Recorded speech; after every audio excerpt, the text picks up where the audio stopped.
Good morning guys. Tara magluluto po tayo ng ginisang pechay. Ito po ang pechay. Nilagyan ko lang ng konting carrots. Tapos sibuyas bawang. Iisa ko lang po siya sa sardines. Tara guys, samahan niyo ako magluto ng ginisang pechay. Dito po guys yung sibuyas bawang.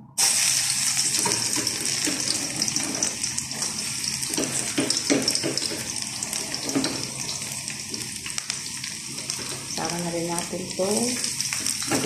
Sibuyas.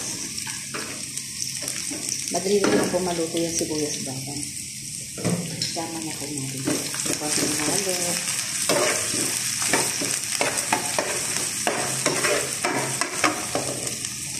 Kaya po natin itong ating sardines.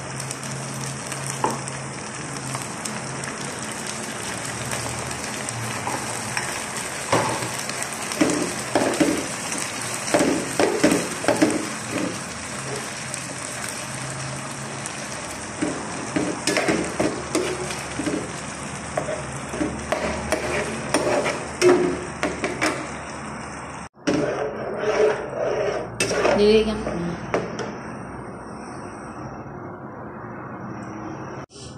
Hello guys. Ayan po, nilagyan na po natin siya ng pechay.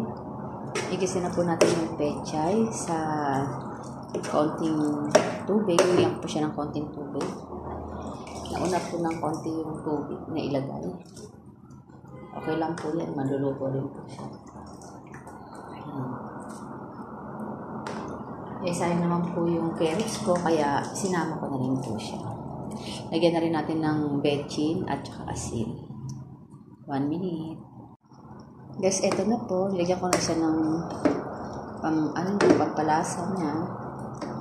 Paminta, bechin at asin. Halo-haluin lang po natin hanggang sa maluto na siya. Saglit lang po yung maluluto na yun. Konting gisa lang po siya. Bye!